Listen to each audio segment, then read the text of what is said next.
number one fan. Bitch, I'm your number one fan. Hello, everyone, and thank you for joining us for another episode of Spooky Chicks and Horror Flicks. I'm Allie's number one fan, and my name is Emma. And I'm Allie. Emma's number one fan. Now we're confusing each other. But we are Emma and Allie, and we are best friends who like to drink and recap our favorite horror films. For those of you that would love to follow us on social media, you can find us at Spooky Chicks and Horror Flicks on Instagram and TikTok. And we also have an awesome Patreon community where you can support the podcast and just have some fun kind of engaging with people just like us. Our homies are over there. Allie, what are we reviewing today? Today we are reviewing 1990s Misery. Misery. We weren't even born yet. No, we were just concepts, I think, at the time. You said that more politely than I was going to say. Speaking of Misery, we spoil the shit out of everything review. So if you haven't watched it, come back and listen. But if you don't give a fuck, come and enjoy this movie with us as we spoil the shit out of it. Emma, what have you been up to? We are in the throes of the new year, and I am back to work. But if y'all know and have been listening, I have been in a plethora of destination weddings. So last one is coming up in Costa Rica. So pura vida, everybody. Okay. What have you been up to? Same. First full week of January, I guess. So just getting back into the throw of things. Have I gone to the gym yet? No. But do I plan to? Probably not. Honestly, same. And clearly I'm not doing dry January. Emma, what are you drinking? I took a page from your book, Al's, and I am drinking a White Claw Surge blood orange flavor. I do want to try that, by the way. It's pretty good. I don't know why you don't get these because they're 8% alcohol. I know. So. I just like cheaper and more alcohol dense. Like, Yeah. Why am I not doing that? But I also am drinking my standard White Claw, but it's 5% alcohol. So what am I doing over here? Can I say one thing before we do our cheers? Sure. Or can I actually dedicate our cheers? Yes. To my father, Papa John, because this episode comes out on his birthday. Happy birthday, John. And this is one of his favorite films. So cheers to Papa John. Here's to you, Papa John. Woo! For today's synopsis, after a famous author is rescued from a car crash by a fan of his novels, he comes to realize that the care he is receiving is only the beginning of a nightmare of captivity and abuse. Vague. I think it gives you just enough, though, to kind of be like, okay, I think I'll watch this film. But then there's a lot more that goes into it and a lot more depth. I think I'm a tough critic about synopsises because I'm always like, vague. You're like, not good enough. Yeah. Meanwhile, I'm not out here writing synopsises, so my bad. Synopses? That's okay. Synopses. There you go. Synopses. This film has a 7.8 out of 10, which for IMDb and for horror in general, that's pretty high, which I agree with. I think this film deserved it. You think that's high? Rotten Tomatoes, let me tell ya. The tomato meter is 91%, and the popcorn meter is 90%. Wow. That's fucking high. Wow, to see both of those scores consistent is very interesting. And it's higher than IMDb. That is higher. Wow. That's like an A- right there. This film is so funny because I remember watching this film and back in the day not really getting it as a kid. Like I was like, okay, like she's not scary. She's Kathy Bates. She's not scary. But like as an adult, I'm like, okay, I see the draw. I have a vastly different experience. Do you? Yes. I remember being freaked the fuck out by Kathy Bates in this as a kid. Yeah. Okay, I could see that. I could see that side. Interesting.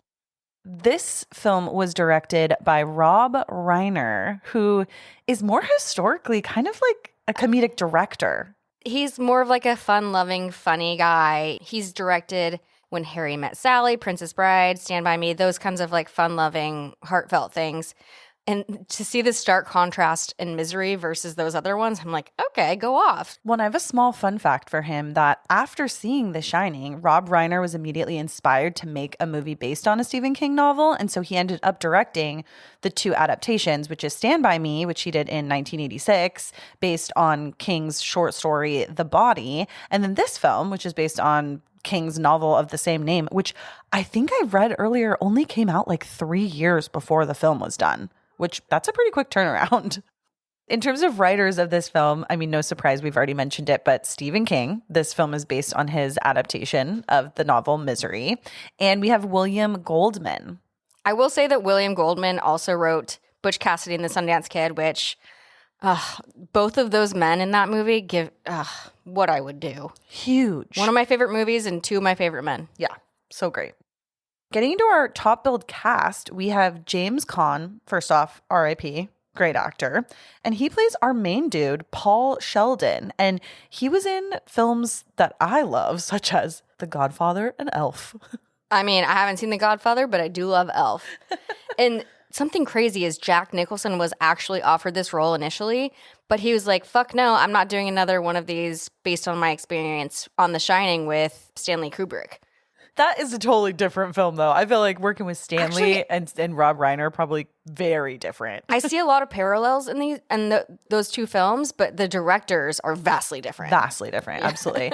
Well, he freaking kills it in this film. Totally. And that's all I have to say. Yes. And then moving on, we have our queen, Kathy Bates, who plays Anne Wilkes. You know her, you love her. Also, she's fucking the unsinkable Molly Brown in Titanic. I was just going to say, I knew you were going to bring up Titanic. And then she's also in one of my personal faves, a little happy time film, which is The Water Boy. Oh, God. Bobby Boucher. Stephen King was also quite impressed with Kathy's performance in this film, so much so that he wrote 2 roles for her. The title role in the novel Dolores Claiborne was written with Bates in mind, and then Bates later starred in the film adaptation as well. And then King also wrote the script for the miniseries The Stand, and his original novel featured a male character named Ray Flowers, but upon hearing that Bates wanted to be involved in the miniseries, King rewrote the part specifically for her and named it Ray, like R-A-E Flowers, to be a woman's character so that Bates could play the part. Was she in that? She was uncredited. What? But it was specifically for her. I used to love The Stand. I'm surprised I did not know that. I know. Yeah, a little fun fact for you. Before we get into our review, we have some fucking fun facts for you guys. Some fucking fun facts. One of which is that for this movie, James Caan, who plays Paul, had to be in bed for like 15 weeks straight of shooting. And he thought it was like a sadistic joke that Rob Reiner was playing on him. But like, no, like he had to be confined to a bed for this role. Caan was not pleased with that. And he was not used to playing a sedentary character. He found it much tougher to play than like the Godfather role. I didn't even think of that. But yeah, like you can't do physical acting as much. And I would go ape fucking shit. I hate not like being able to move. Yeah. Oh I would go ape shit. No, totally. What I thought was really interesting to know is this novel was actually inspired by Stephen King's addiction, which I didn't really know about previously. And he was mostly doing the coke and the booze. The coke and the booze. He says that Annie was my drug problem and she was my number one fan. God, she never wanted to leave. Referring to like Annie was his addiction. Wow. Yeah. I never knew that. So his addiction was his number one fan. Which is daggers, but I think he's clean now. So yeah, good for him. Yeah.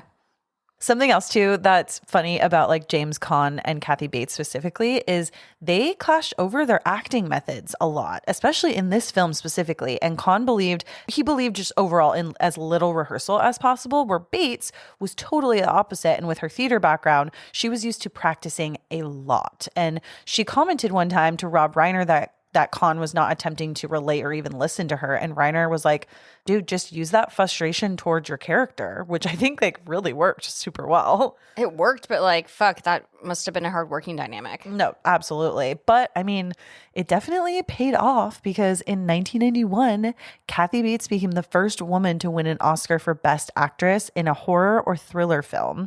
And something cool was the following year after Kathy won, she presented the Best Actor award to Anthony Hopkins for Silence of the Lambs, which I thought was so freaking cool. Amazing. My last little fun fact to close us out before we start the film review is that Annie, the character played by Kathy Bates, she displays a lot of traits in this film associated with an array of mental illnesses. At the very least, we've got some examples of bipolar disorder, obsessive compulsive, Munchausen syndrome by proxy, personality disorder, paranoia, being antisocial, borderline, all of these things. And in a special feature on the collector's edition DVD, a forensic psychologist came on and described Annie as a virtual catalog of mental illness. As we dive into the review, this is something to really keep in mind because she is so hot and cold throughout this entire film. She has her nice moments and then she has her absolutely diabolical moments. And these both sides and everything in between really makes up who Annie Wilkes is in her character. Now, getting into this snowy film. I was going to say icy film. Blizzardy. Let's hobble into this film review now. Oh, this film starts with Paul Sheldon finishing his latest untitled manuscript at the Silver Creek Lodge in Colorado. Before we even see him actually on the screen, we hear him typing away at his typewriter, which is super cool. He finishes it. It's not titled, but he's like ready to go. He's excited. He's ready to leave this place. And he celebrates his finishing of the novel with some Dom Perignon. Perignon. Or as they say in this film, Perignon. Perignon. And a cigarette, which he used to be addicted to. And then he just has one right after he finishes a novel. That's some self-control right there. I know. That is some superstition. And you can kind of tell he is a cocky author off the bat. Yeah, it seems to me, without a lot of background, it seems like it's probably not a struggle for him to frickin' churn out these novels. And we find out later on that he has several, like 8 or 9 just in one series alone. So it seems just like his overall regular routine. It's a cash cow. Yeah, it's a cash cow. Yeah, there you go. And so once he's done with this novel, he bounces the fuck out in a 65 Mustang, which is pretty bitchin'. Gorgeous. It's black. Yes. It's like so pretty. And it definitely should have had chains on it, but it doesn't. I'm like, why wouldn't you look ahead at the weather report if it's like snowing?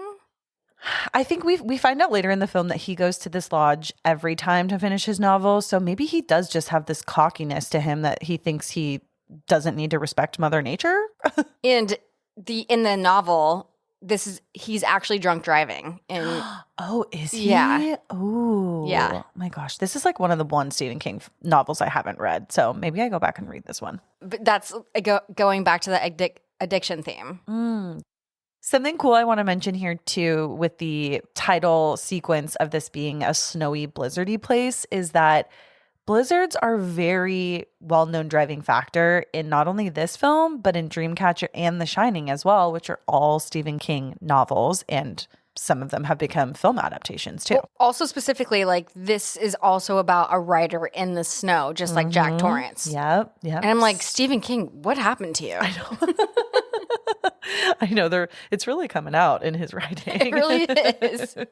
But as Paul is driving down and bouncing the fuck out, his car slides out and yeets itself to the side of the road in like an embankment just covered in snow. And bummer for him. Well, it's scary because it like flips multiple times and then ends upside down. So as a viewer, you're like, he did. Also, chains next time, brother.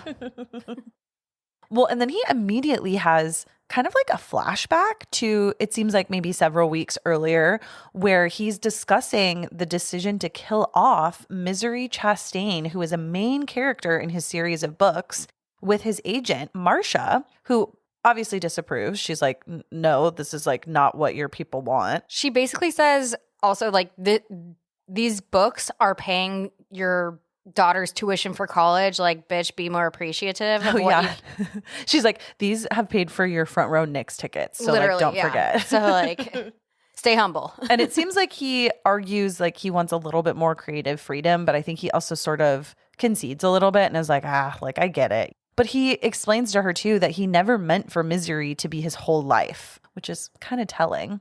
And then he discusses going up to Colorado to finish his book. Yeah. And then now we're back where the crash is. He's basically like, I'm going to go rebrand myself, boo.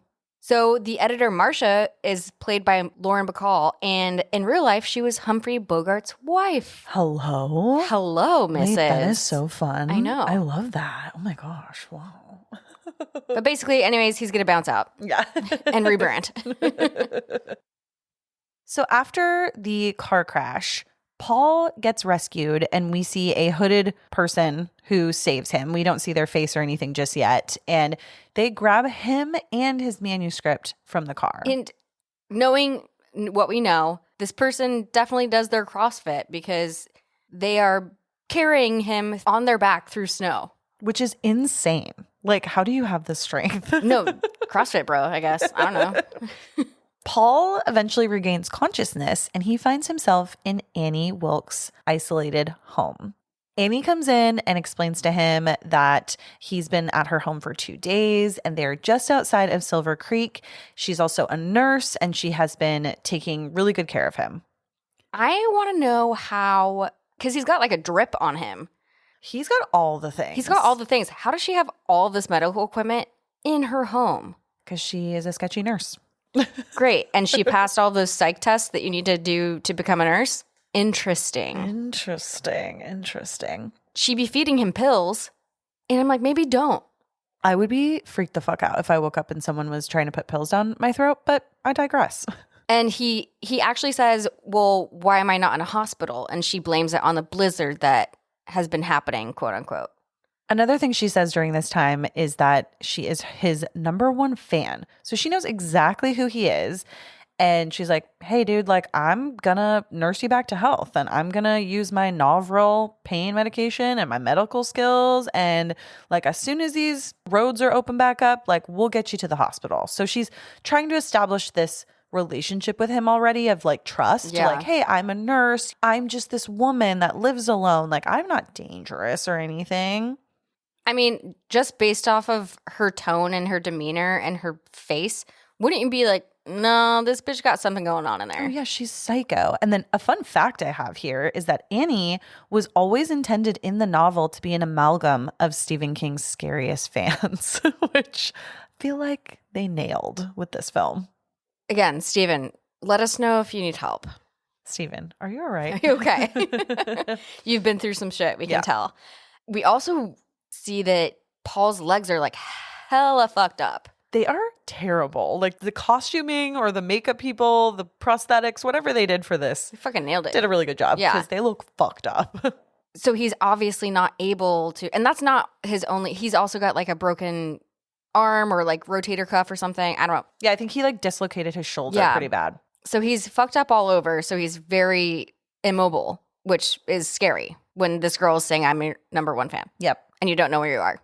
And then back in New York, his agent, Marcia, is growing more and more concerned over his absence. So we can deduce that it's been quite a few days now at this point, and she hasn't heard from him at all. And she contacts the local sheriff in the Silver Creek area, and his name is Buster. Buster. And Buster is the sheriff played by Richard Farnsworth, and he does not appear in the novel. Rather, he is created as an amalgam of different officers that visits the Wilkes home in the novel. And so in the film, they wanted to make Buster more proactive. And to do that, they gave him a more deductive skills and drive just towards finding where Sheldon is, which I love because I love the character of Buster. Oh, I love Buster. I know I can hear it in your voice. You can hear it in my voice. We'll tell you later. Yeah. I love that after his call with Marcia, he's like, yeah, I'll put it in our system. And his system is just a fucking Post-it note and on a corkboard. And I'm like, word, same. That's my system too. Speaking of, the other day I was going through my notebook and I had an old Post-it of yours from when we first started the podcast and you used to do all of your notes on Post-it notes. I did. And it said, what would you do if you hit someone? And I was like, what movie was this from? And me and the producer figured that I think it was from I Know What You Did Last Summer. From like, what would you do if you hit someone with your car? That makes sense. But it was just hilarious to find it at the very, like, why was it in my notebook? Wait, can we frame that? Yeah, I think it's still in there. Great. I was like, this is an Allie note. This is an Allie note. I love Post-its. Something else that Marcia does as well is she calls the Silver Creek Lodge to ask just some preliminary questions on like what's going on with him. And the people at the lodge say that they haven't seen Paul at all and that he checked out by their records last Tuesday. She's freaking out, obviously. And Buster is telling her, hey, you're being a little overprotective, but like, again, I'll call you if anything kind of comes up in our system, quote unquote, system. Post-its. Then back at Annie's, while she's shaving Paul. Dude. Very weird. She's shaving him with a fucking straight razor, and I'm like, have you ever heard of Sweeney Todd? Don't trust that shit. I think it's meant to scare us too in this beginning of the film because you're like, she could easily just. Well, it worked.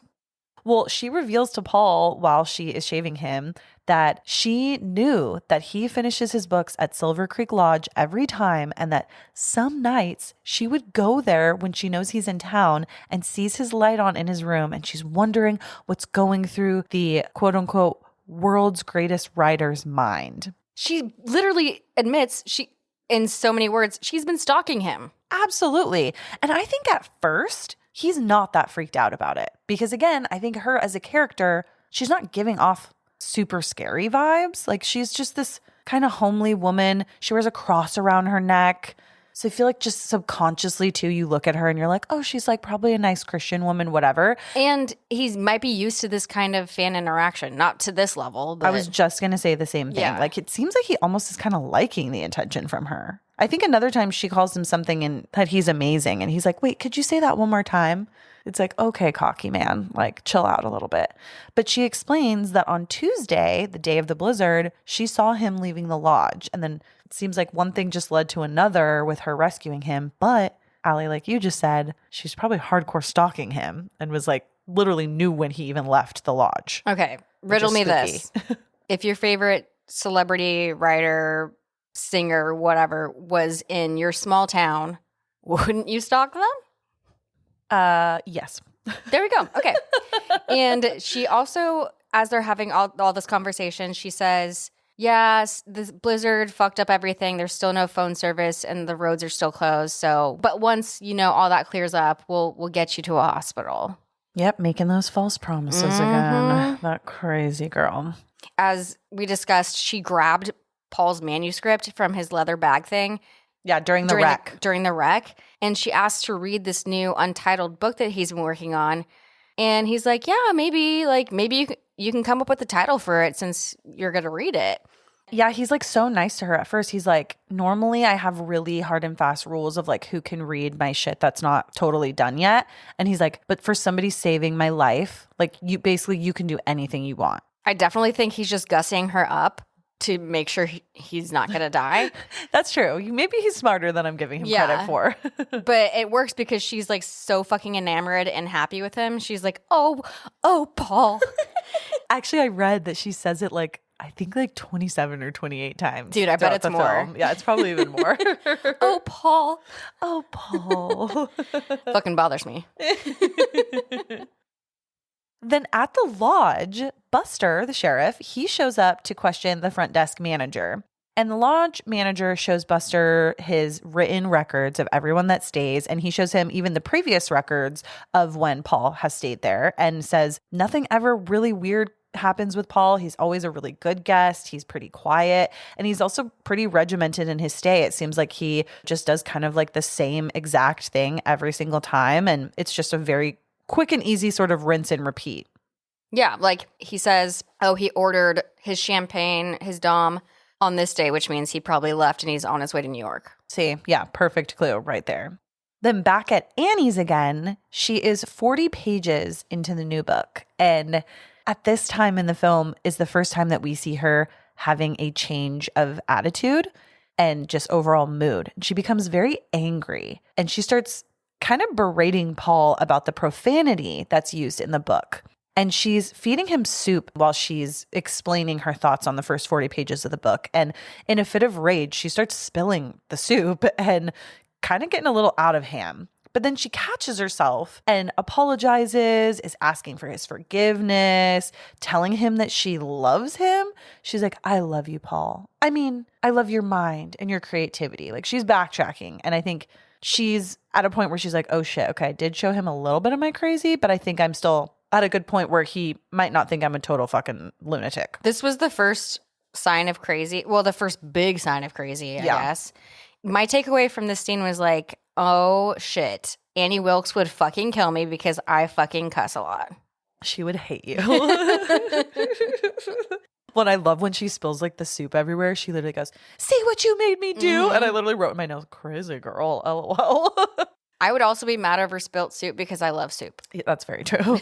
I'd be more pissed about that. I'd be like, you fucking spilt the soup. I'd be pissed that there wasn't like a side of goat cheese with it too. So, oh God, now I'm hungry. Jeez. So then back with Sheriff Buster, he and his wife, Virginia, who I fucking love. this is one of my favorite scenes is they're in the car together. They work together, they're married, and his wife Virginia is driving and she's trying to get a little handsy with Buster, and he's like, no, when we're in this car, we're professionals. And she's like, well, I'd rather be fucking riding you, bro. Oh no, what is he's like, you're my deputy. And she's like, well, I'd rather be fucking my deputy in our bed. Oh yeah. She says like, I'd rather be warm in bed with my sheriff. Yeah. The actress who plays Virginia is actually Bunny McDougal in Sex and the City. I don't know if you've seen that, but I cannot unsee that. I can't think of who that is. I do love Sex and the City, so I'll have to rewatch. Please, Bunny McDougal. Who it is. Like, what a character. That is amazing. Then later back with Annie, she comes home and she shows Paul that she has bought Misery's Child, which is now out. And it is his latest book, so not the one obviously that he just wrote in the lodge, but the one previously. She's so excited. She tells him, oh, while I was out, I informed the hospital about your condition. I told your agent, your family, kind of everybody who needs to know knows what's up with you. He starts asking her little questions because he's finding some holes in her story. He's like, wait, how did you, first of all, get to town? And she's like, oh, just the road leading to town is open, but none of the other ones are.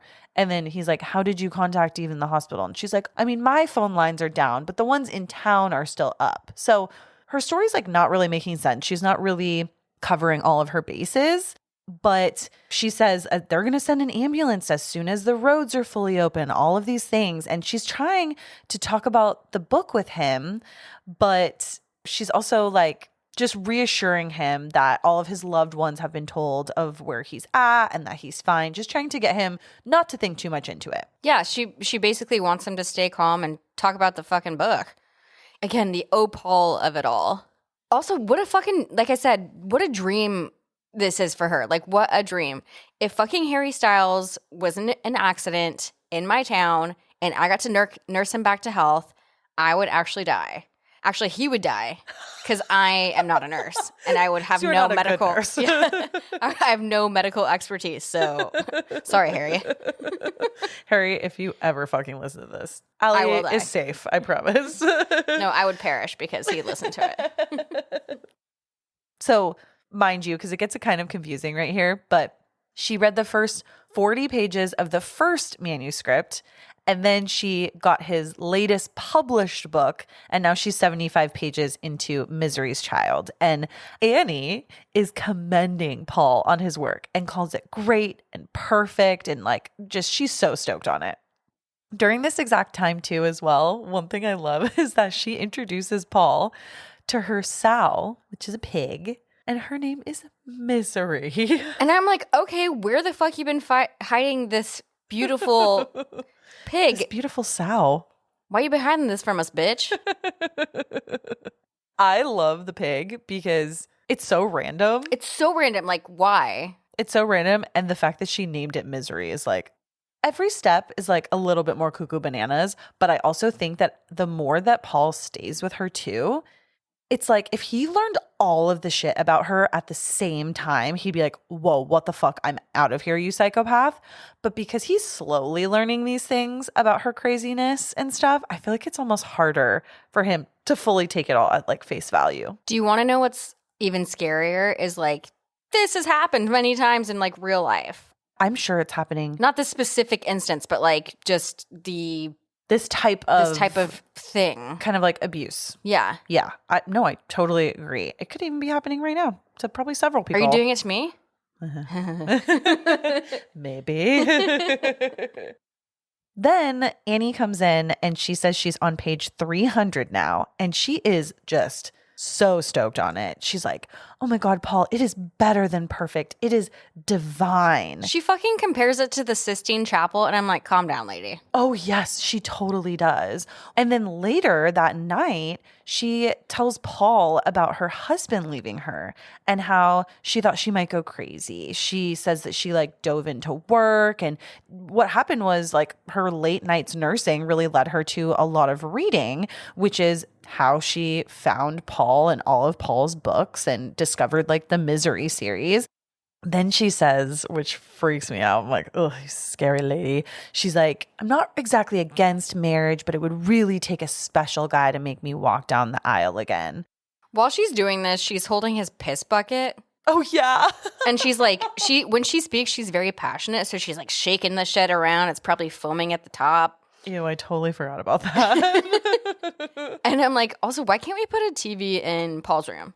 Dude, right?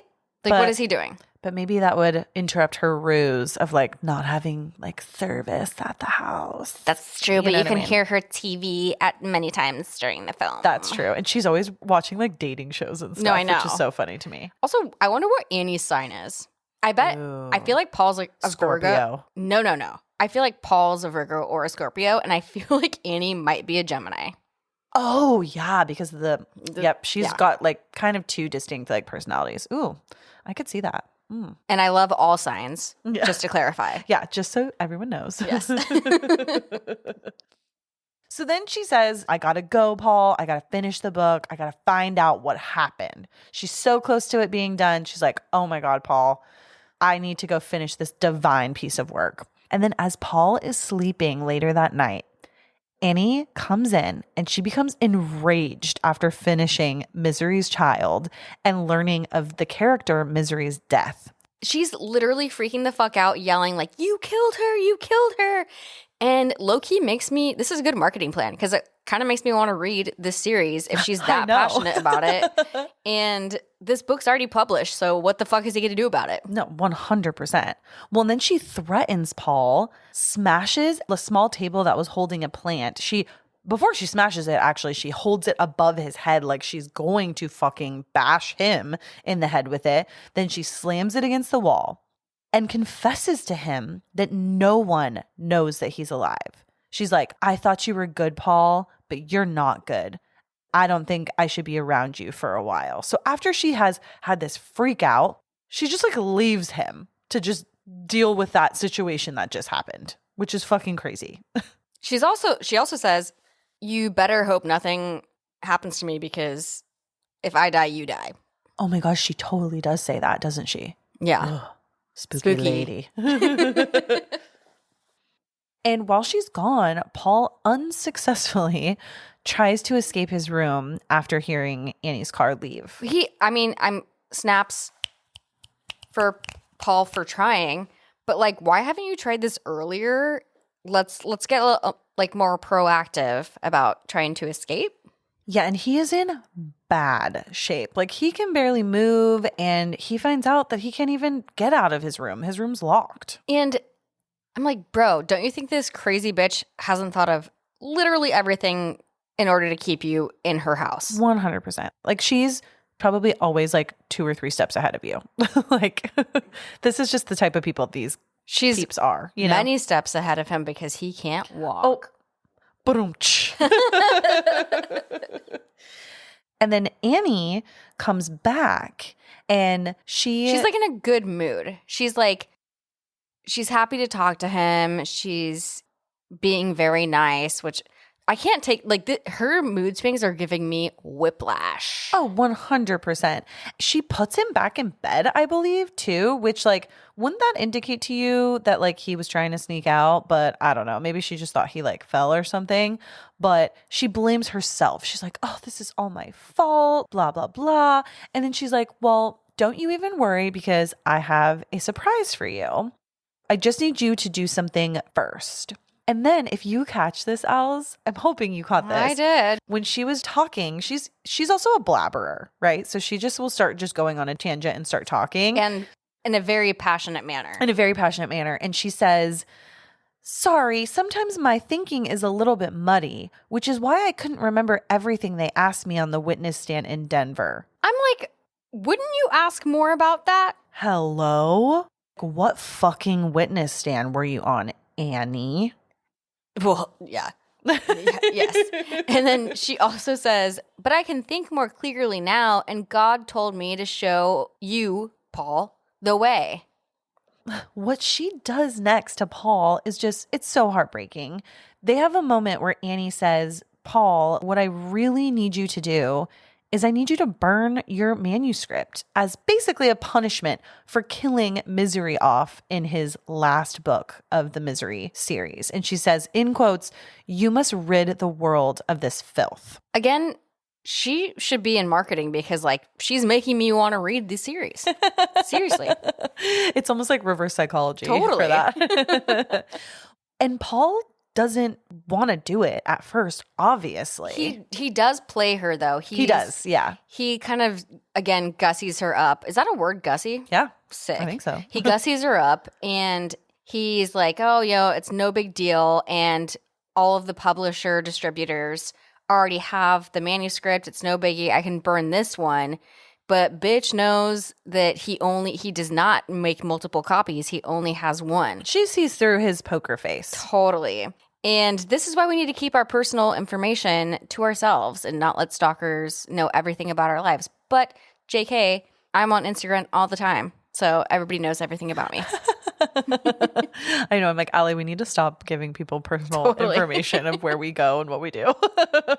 And while this is happening, she is pouring lighter fluid also onto his bed. And she's like, please, please, please, just help me help you, Paul. He eventually gives in and he sees his work go up in flames. And it is so sad because as the viewer, you're just like, fuck, like that's the only copy he has. This to me represents also a time in the film where it's like, we just don't know what's going to happen to Paul. Is this maybe a symbolism also for just like, he might not be able to make it out of this alive? Right. But wouldn't you try, if it meant burning your manuscript, wouldn't you be just like, fuck it, burn it? I mean, 100%. Yeah. And while the manuscript's being burnt on a fucking little barbecue in the fucking room, our sweet little psycho is going, oh my goodness, heavens to Betsy, as a reaction to the fire that she just literally started. She's back to her sweet side. She's like, oh my God, she's like a Sour Patch Kid. Oh, she's a Taurus. That's what I am. And something I noticed, she says oogie a lot. She does. I fucking hate that word. Yeah, oogie. And I'm like, is that her version of cursing? Like, is that an actual word? I mean, I've never heard it, but shoot, who knows? Shoot.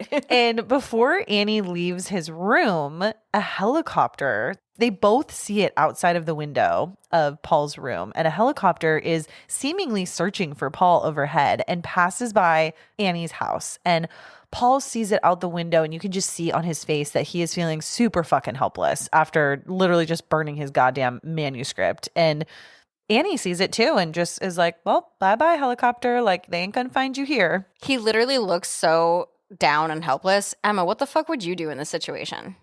Okay, I actually kind of think about this a lot with different situations. Well, when I see like horror movies where someone is kept captive, I think a lot that I would make an amazing actress and that I would just play their game as much as I fucking possibly would. You would be Paul. I would be Paul. But I think there are several times that I would have been playing the game a little bit better than Paul. I think I would not have fought her so hard with the manuscript. I would maybe even make her think that I'm totally in love with her to gain her trust. There's several things I think I would do maybe a tiny bit differently. But I think if I was in this type of situation, I'd probably just play the game. What about you? I'd be dead by now. No, I would actually probably be like Stockholm syndromed and be like, yeah, what are we doing next, my gal? I could see you playing the game as well. Like you said, maybe it would get to a point of just Stockholm syndrome so much, but it would almost help you in the end, potentially. I like that. Thank you. I could see it happening. I think sometimes you have a good poker face where you can't really tell if something's bothering you or not, and that might be a strength in this type of situation. And I think Paul's doing that here. Exactly. As best he can. Yeah. He's like faking the Stockholm syndrome kind of situation. Yes, yeah, totally. To try and do the exact same thing to escape. Absolutely. And during this part of the film is where we have a crucial, I feel like, turning point a little bit, where Paul is now realizing that he's not going to have control of the situation unless he does some action. So one of the first things that he does is when Annie leaves the room during this part and she gives him his pain medication, she doesn't ever sit there and wait for him to take it. Like, she trusts him enough that he's going to take it and trusts that he's in enough pain that he's going to take it properly. Once she leaves the room, he stashes it in the mattress. So you're like, okay, some things are happening. He's like starting to create some sort of a plan. Fucking finally. And we see a scene that I thought that was so funny. So they're both in bed, Paul and Annie, in different bedrooms. And he's just eating his like Jell-O and his peas and shit. And Annie is watching TV and eating fucking chips and drinking Coca-Cola in her bed, kind of like a slob. And I'm like, okay, we haven't seen this side of Annie just kind of being less kept. Do you think it's funny at all that she's almost making a pig sty and she's sleeping in bed with the pig? Is she sleeping? Is the pig in the bed? I think she is. No fucking way. Yeah. Okay. The pig is in the bed? I think so. The pig is with her. So it is a pigsty, and I love that for her. Yeah. So like, go for her. Good for Annie. Yeah, good for Snaps her. for Annie. Snaps. Then the next day, Annie gets Paul a wheelchair and electric razor and then provides him with a typewriter and demands that Paul write a new novel, bringing Misery's character back into the franchise. And she wants to call it Misery's Return. And one fun fact I have here is that during this scene, she tells Paul that she got this random typewriter for him, but that the N button doesn't work. And one of Stephen King's first typewriters also had a malfunctioning N key, just like the one in the movie. And in the novel, the typewriter also drops its T and its E keys, which are both two letters that are second and first most commonly used letters in the English language, making Paul's job to write this novel harder than ever. Like, what are you supposed to do? Just pen it in? You pen it in. That's so much harder. So hard. Where's our notes app, you know? I know. Bring out your iPhone. Where's fucking autocorrect when you need it? But basically, Annie's like, this is going to be your greatest achievement ever. I know you didn't mean to kill Misery, and you can make this book in my honor as well for saving my life and nursing you back to health. And she sets him up with a workstation next to the window. And I'm like, can't homie see that there is definitely no blizzard anymore and the snow is melting? But he keeps juicing her up and telling her compliments like, you're my favorite nurse and I want you to be involved in all decisions of the book. Yeah, he's kind of feigning enthusiasm. Like, he's faking it a little bit. And a lot of it, he's starting to understand her erratic behavior patterns. And I think he knows when to play kind of nice guy and when not to. And one of the things he asks for next is he's like, well, I just have one small favor. And he's trying to play her up a little bit. He's like, hey, I will totally do this novel for you, girlfriend, but can you just get me a little bit of a different type of paper from town because the one that you got me smudges? And he goes on to show her an example of the paper smudging. And she gets extremely upset by this request. Starts to turn into her like Dr. Jekyll, Mr. Hyde. That's a great way to put it, is Dr. Jekyll, Mr. Hyde, yes. Totally. And she's like, I do everything to try to make you happy. And she slams down the paper box on his legs, causing him super extreme pain. That's not going to help his writing, bitch. Or his inspiration. Yeah, this girl's just back and fucking forth. But I mean, to quote Katy Perry, you're hot, then you're cold. Totally. You're yes, then you're no. You're sour, and then you're sweet. We have several examples here. But nevertheless, she runs out immediately and gets him different paper. And I'm like, bitch, do you work at all? Do you ever work like a job? How do you pay your mortgage? I had questions about this too because she has a farm. And she says she just has like a few cows and I think like some chickens or what have you. But yeah, like what do you do to keep a constant like cash flow coming in? Because even if you do have a small farm that maybe makes some money, you should be out there working more often than we see. But yeah, maybe we're just not privy to that in the film. Who knows? Perhaps She takes money from other. From others? She's probably got a lot of fucking crime up her sleeve. She does, and we'll talk about that later on. Later, after Annie leaves to go to town to get that paper, on the floor, Paul discovers a bobby pin. And he grabs it and kind of maneuvers it into what he thinks can potentially be a pick for the lock in his room. I want to know, can a bobby pin actually pick a lock? Should we find out? Sure. I know it can pick my Goldilocks. Hey. I think depending on the type of door, it probably totally could. Like, it seems like she's got some pretty old doors in that house that, I mean, a lot of keys back then, they all look like very similar. They're not like crazy intricately designed. I think he probably could. And actually, when he tries to open the door with the bobby pin, he even says, like, he whispers under his breath, he's like, come on, you write about this all the time. Like, you should know how to do it. So maybe he did a little bit of research because he writes about it in his novels, like picking locks. Yeah, he's like, this works in movies and books. Like, yeah. I just use a screwdriver, but I digress. It does work for him. He is able to unlock the door, and for the first time, he gets out of that fucking room. And he goes out and he's trying to kind of just suss out the situation, see what's like going on. And he discovers that Annie's house phone is completely gutted. It is like a shell of a phone. It's a literal shell of a phone. Yeah. And I'm like, what happens when you actually need to call somebody? Yeah, it's very, very scary. Like, why go through that effort? I actually read a fun fact about this that a lot of people were like, that like kind of just doesn't make sense. But people were like, maybe she did the fake phone just thinking that there's a possibility Paul might escape. But then other people are like, nah, she's just crazy. Could be both. Yeah, it could be both. So who knows?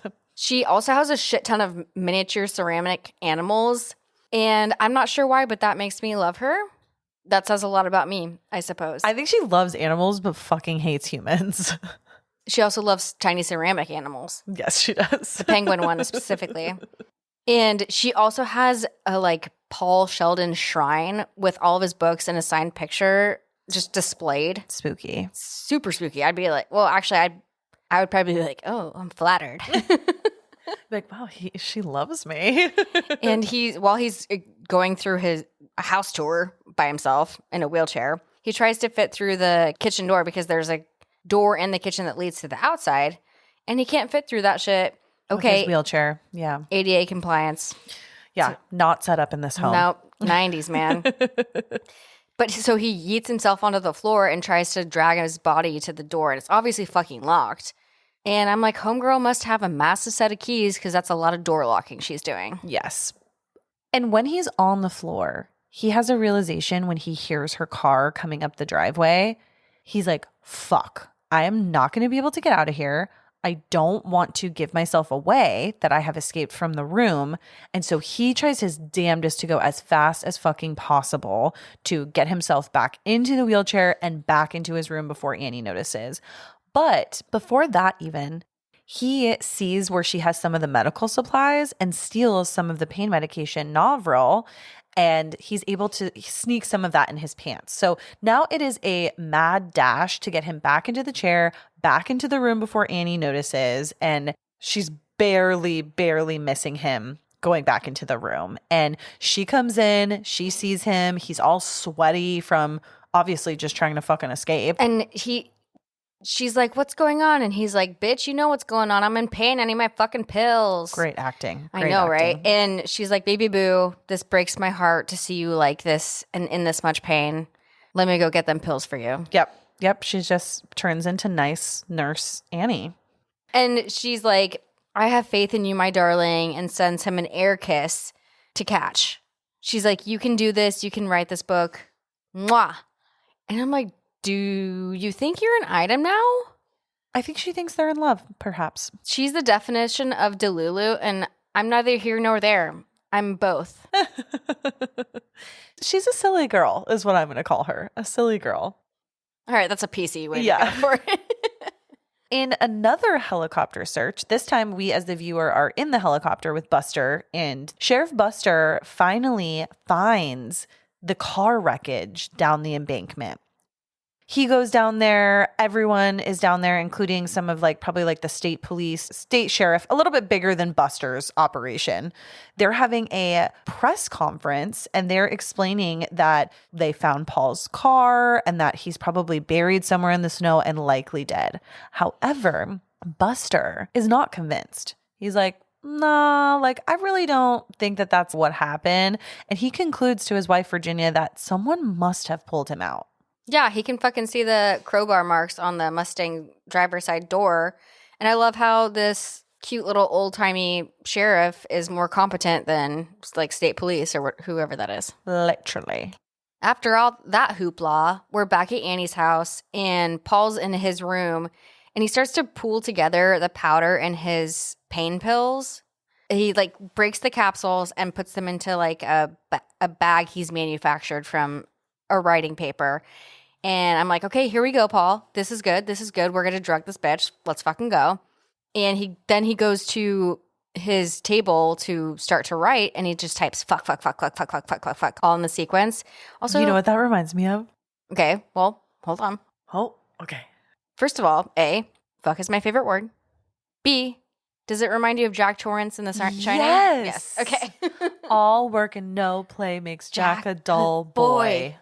So good. Yeah. Wow, so many parallels in That's this what I'm film. saying. Oh my gosh, I kind of didn't even realize that until just now. Wow, that like is a pretty That's a big clear one. one. Yeah. Snow and crazy typewriter shit. Damn, Yeah. I love that. And then Annie comes in and she is yelling at Paul about the part of his manuscript that she has read so far from what he started to write since they have been together. And she's like, this is all wrong. Misery was in the ground at the end, Paul, so you have to start there. She thinks like she's a full-on editor now. Absolutely. I'm like, girl, honestly, know your fucking place. You're not at Random House. Like, come on. No, you're not. Paul ends up writing a better opening that is up to Annie's standards, and she's super excited about it. She's like, this is much better. She's like, oh, the thing that you did with the bee sting and the causing a temporary coma. Oh my gosh. And blah, blah, blah's daughter. This is amazing. And she's like, I need to know what's going to happen. What's going to happen? And he's like, well, you're going to have to wait and see. And then in a brilliant kind of move in this film, he asks her to have dinner with him to celebrate Misery's return. And we know as the viewer that he is plotting to drug her with those pain meds. And we know she's not full on stupid. She's not dumb. But how does she not know that he's fucking gaslighting her? I think she is seeing what she wants to see. And I'll that's take the it. end of that. I'll She's take like, it. you know what? Maybe Paul is falling in love with me. Now he wants to have dinner with me. Good for her. I'd love to live in that headspace of delusion. And she's fucking excited. I would be. Harry Styles, where you at? Hey. And one of my favorite scenes actually in this movie is we're back at the police station and Virginia, the deputy wife, is on the phone and she's like, I don't know where my husband is. He's probably out having an affair. I just love their dynamic and how like unserious it is. She's like so sarcastic, Yeah. which I really love. But and then her husband, the sheriff, Buster, comes back in and he went to go buy all of Paul's books to read them and see if he can get any clues about his disappearance or his death or anything. And I'm like, I'm not sure if that's logical, but you go. You go off, sheriff. I think that because it's very clear from even the beginning of the film that Silver Creek doesn't get a lot of action. So it's a slow town. it's a slow town. Even his wife at the very beginning was like, oh, you had a phone call this morning? Busy day, you know? So I think that Sheriff Buster is like really intrigued with this case because this is probably also just the most exciting thing that has happened. And this writer comes up there every single time he has a new book that he writes. So not necessarily pressure on him to solve it, but like it's probably one of the most exciting things that he's done in a very long time. And he's like, if I can be part of this, like this would be huge, you know? So he's just grasping at straws. He's like, well, let me read this guy's books because like maybe I can get something out of it, which we're going to find out later. He does get a little bit out of, which is amazing. It's either like do a puzzle or solve a hard crime. There you know? go. Exactly. Shifting back to Annie's house, her and Paul are getting ready for this dinner. And we now, as the viewer, have fully been privy to Paul's plan. He wants to drug her if he can with this dinner, and he is trying to set it up so that it happens very naturally and that he's able to do it easily. And our sweet Annie's all dressed up more to the nines than she usually is. She's got her hair curled, she's got some lipstick on, she got a little dress. They're sitting down to dinner, and I love that during this dinner scene, they're sitting across from each other, but you can see Paul's book and autographs shrine right behind him. And that's just a great shot, and it adds like a special touch to the creepiness of all of this. So funny. And he's like, Boo, we got to cheers properly. We need to get some candles, and can you go see if you have any? And while she's going to look, he puts the painkiller powder in her wine. Smart move. And I'm also, for a very religious person who doesn't cuss at all, I'm surprised she drinks wine. Well, yeah, it's the blood of Christ. Oh. You just schooled me right there. And then she comes back. She's found a candle, and she's like, oh, is this good, Paul? Oh, Paul. And during all of that, she spills her wine. And I'm like, is that a convenient spill? Do we think she knows what's going on? I don't think so. I think that was truly like an accidental, unlucky fucking spill. Either way, that's a bummer because now he has to stock up on his roofies again. Mm-hmm. Which, when the fuck is he going to have time to do that? Girl. After Paul's unsuccessful attempt at drugging Annie, he is back working away at Misery's Return, the novel. And we see Buster in his own little area diving into the Paul Sheldon books he bought so that he can try to get some clues. I still don't really understand that plot point, but that's fine. Might just be something kind of random and fun for the film. In this cute little montage of Paul working and Buster reading, we also see Paul randomly lifting his typewriter up from time to time to get some strength back in his body and his arms. And I'm like, smart, bro. That is extremely smart. Maybe I should lift a typewriter. I think you should. During COVID, I did workouts with my friends where I used laundry detergent as my weight. That is smart. Yeah. You got to do what you got to do. Dude, there's a YMCA right next to my house. I'm just lazy. Why are we not a member? Then in a later scene, Annie comes and confesses her love for Paul. She grows a little bit despondent, though, in this point of time in the film. And you can tell that even though she loves him and she's kind of confessing her love to him and all of that stuff, she's fearing that he's going to leave. You know, there will be an end to him finishing the book, to his legs getting stronger, to all of those things. And she pulls a gun out of her pocket and says, I sometimes think about using it. It's like this silent, visual threat because she's not pointing it at Paul. She's not doing anything really sketch with it at the moment, but it's kind of fucking terrifying. And during all of this, she says some pretty disalarming things. And she's like, when you came here, I thought I only loved the writer Paul Sheldon, but now I love the rest of you too. And she's like, it's okay. You don't have to say you love me. And I'm like, okay, bold, aware queen. Good for you. But very scary. And she says something that kind of made me really sad. She says, you'll never know the fear of losing someone like you if you're someone like me. And I'm like, okay, yes, my husband, Harry Styles, probably Robert Redford too. Oh, okay. Yeah. And as she's saying all this, Paul's like, why would I leave here? And I love it here. But she knows that's bullshit, which is hence the gun. That I think is one of the only times that she calls bullshit kind of on his him playing along with her delusions. We should get a brain scan of hers. We should. Right as she's leaving the room, she says, I might put bullets in it. And she leaves the house. So it's like, what the fuck? What is going on with this lady? She's straight up in her robe, disheveled. Disheveled, yeah, totally. And it's fucking raining and it's pitch black outside. Yeah, I think there's a full-on storm, isn't there? Isn't there a thunderstorm? Yeah, and I'm like, bitch, where are you going? If it were me, it'd be Taco Bell, but where are you going? Where are you going? Silver Creek probably doesn't have one of those. So she ends up leaving the house, and Paul sneaks to the kitchen and immediately grabs a knife. Finally, we have some sort of weaponry because he's like, shit just got fucking serious with this gun. And as Paul is out in the house grabbing the knife and everything, he finds a scrapbook that Annie has. And the first few pages he sees are articles of Paul's disappearance. Then, as he digs further and further, he sees it's kind of documenting her past as a suspected serial killer. Can I ask you one thing? The sequence of this scrapbook, I think it says it's like red and it says on the front of it like memories or something. Memory lane. Memory lane. Mm-hmm. And the sequence goes newest to latest. As a scrapbooker, it makes no sense. No, I know. Yes. That's what I'm saying. Yes. I agree with you. Yeah, it makes no sense. They should have done the opposite. But I think for dramatic effect, they needed the more serious pages to be later.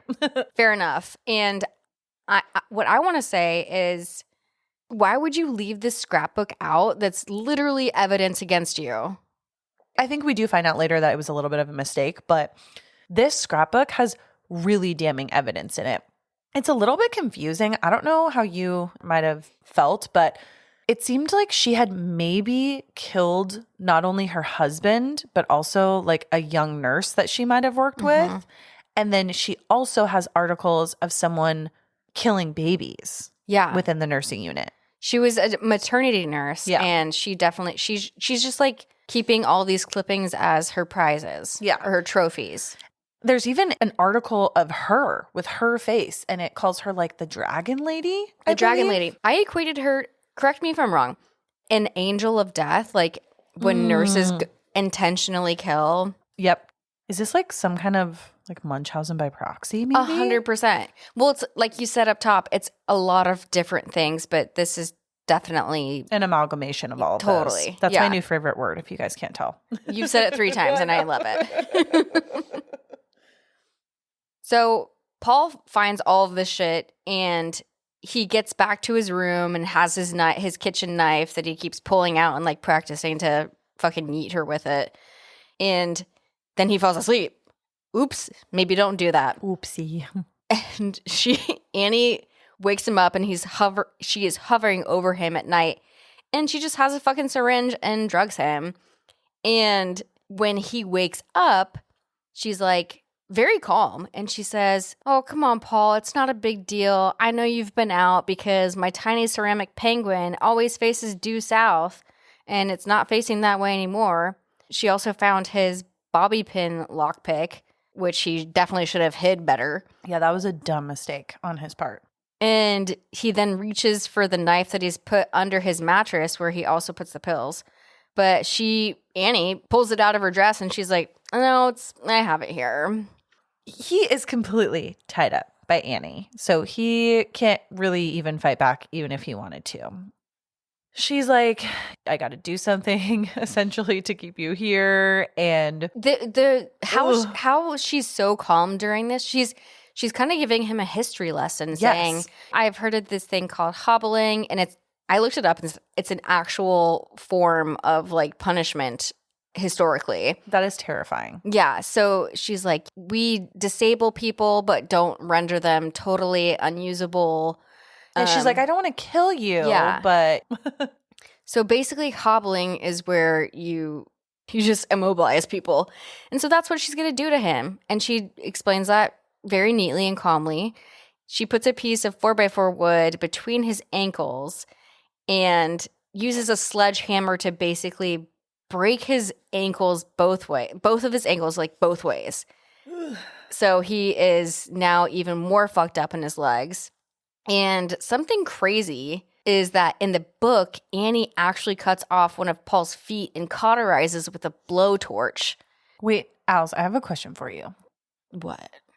Would you rather have your foot cut off, or would you rather have a hobbling happen to you? Like, if you really think about it, those are your 2 choices. That's it. Hobbling, because I could recover from that.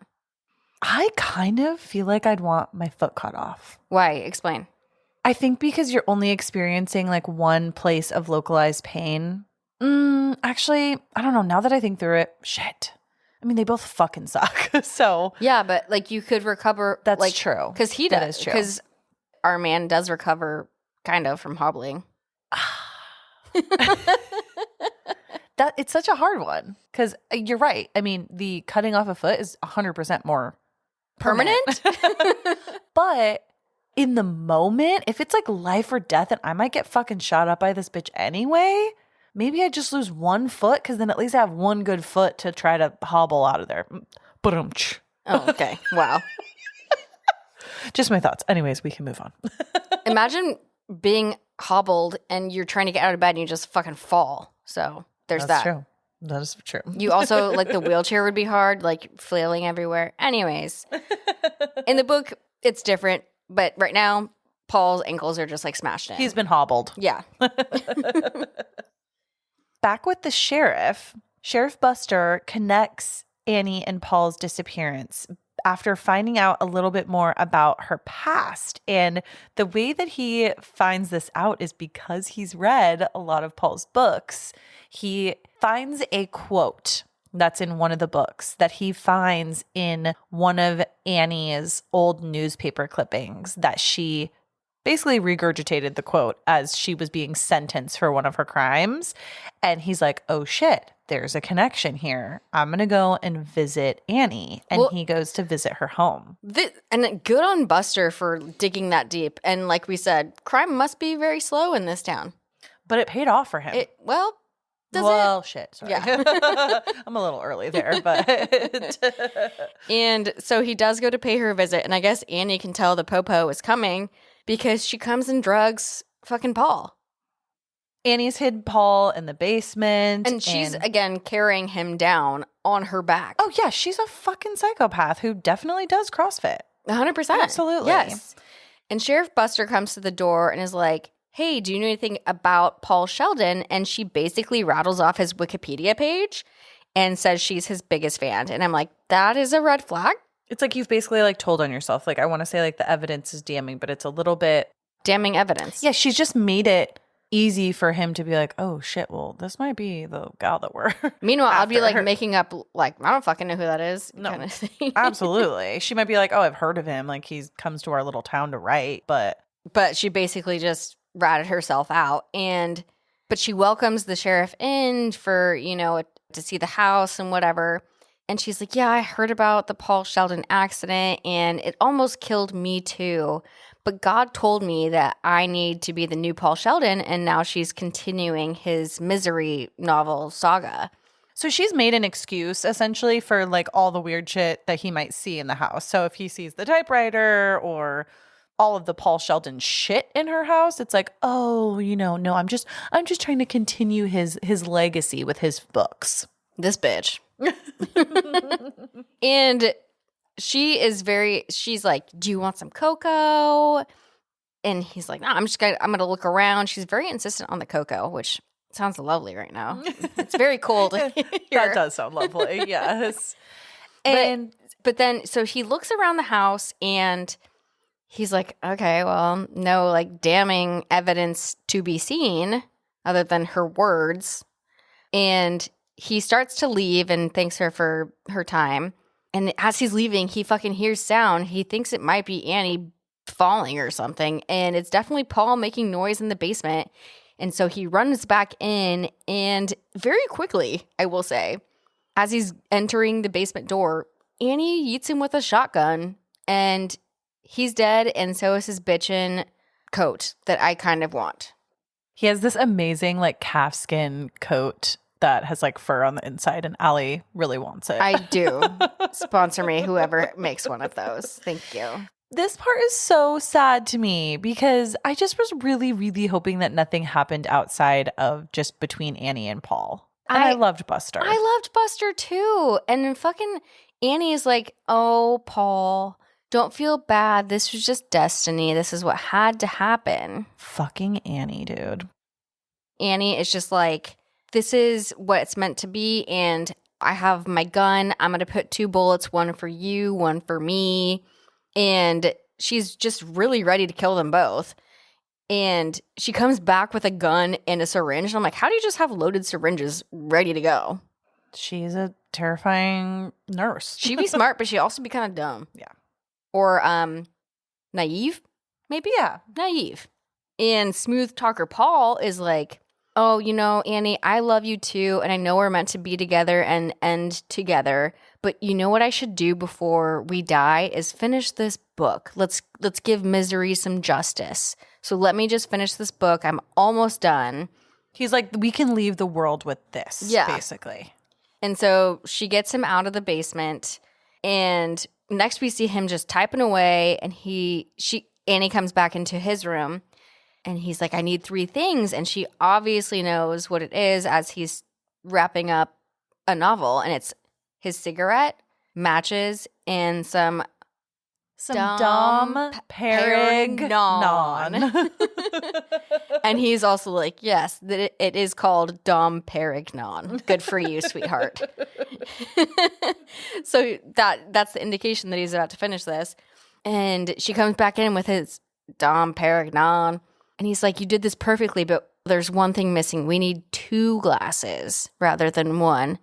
And she's like, oh, Paul, this is her wet dream. Oh my God, this literally is. The wettest dream of her life. And as she's grabbing the glass, he preps for his revenge plan.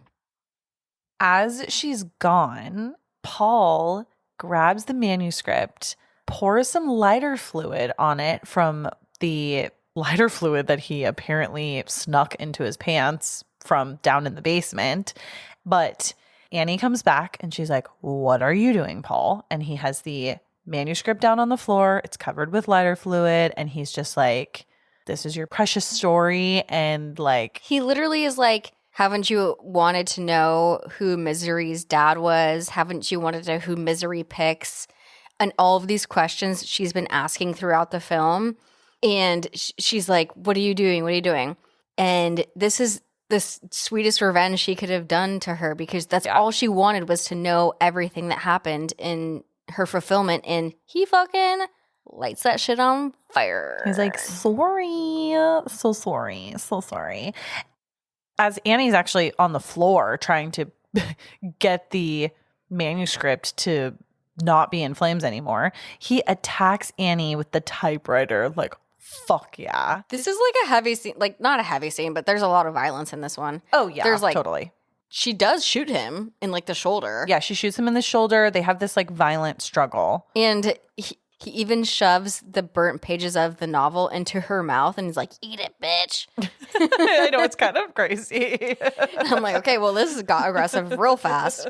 And what happened to your hobbling legs? How are you so mobile? I know. But eventually he ends her with slamming a pig doorstop into her head. And I'm like, that's pretty ironic. Very ironic. She got ended with misery. She did. She did.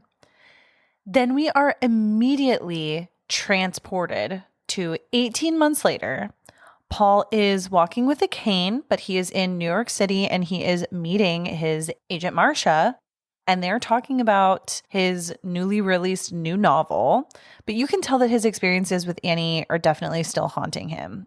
He's talking a little bit about the experience, and Marcia's like, well, speaking about the experience with Annie, like, have you ever thought about writing a nonfiction where you can maybe like tell the story of what happened in that cabin or in that house with that woman? And he's like, no, like, I'm good. I don't really want to write about that. But as he's talking to Marcia, he hallucinates and sees Annie in the restaurant coming towards him, but slowly realizes that it is just another waitress, a different person, and she's praising his work, saying that she is his #1 fan.